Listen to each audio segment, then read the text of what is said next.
I knew something was wrong with room 209 the second the door clicked shut behind me. I was driving cross-country after getting laid off. No dramatic story, just corporate downsizing. I needed space, so I loaded my Ford Escape with everything I owned and hit the road.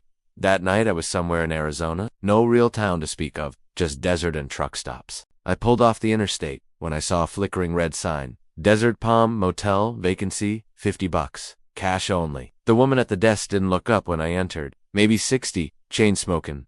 TV glowing behind her. She slid over a brass key and said, "Don't leave the window open. Bugs, get in." Room 209. I parked outside. Same old setup, 2 floors, peeling paint, plastic chairs out front.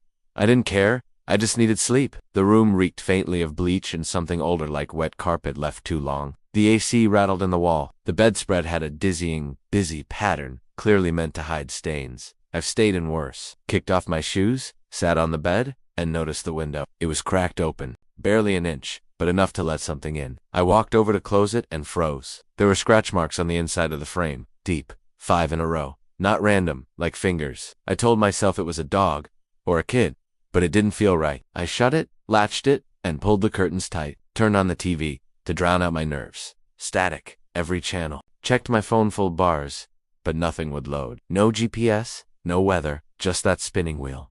Fine, just one night, but I didn't sleep.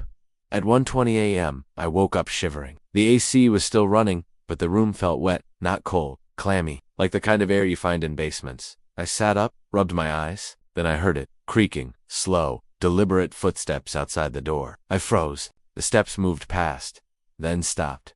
3 gentle knocks. I held my breath. They weren't loud, not urgent, just soft taps, like someone checking who was awake. After a minute, I peeked through the peephole. Nothing. I turned around and nearly screamed. The window was open, all the way, curtains swaying gently. Air dead still. I rushed over and slammed it shut, locked it again.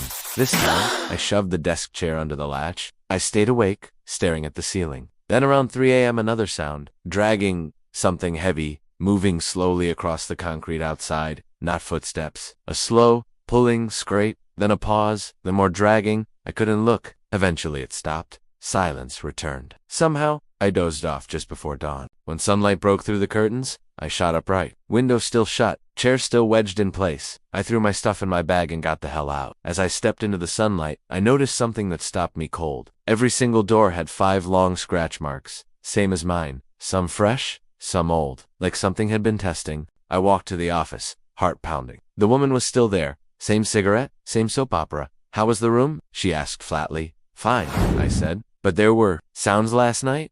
She nodded, like she'd heard it before. Sometimes the dessert gets restless. Then she reached into a drawer, pulled something out, and slid it across the counter. "A roll of duct tape for the windows," she said, "in case you come back." I never will. But every time I stay in one of those cheap, quiet motels, I still check the windows. And if I hear knocking after midnight, I never answer. Because I don't think it was checking to see who was awake. I think it was checking to see who was alone. Let me know if you want this turned into a script, video narration, or thumbnail.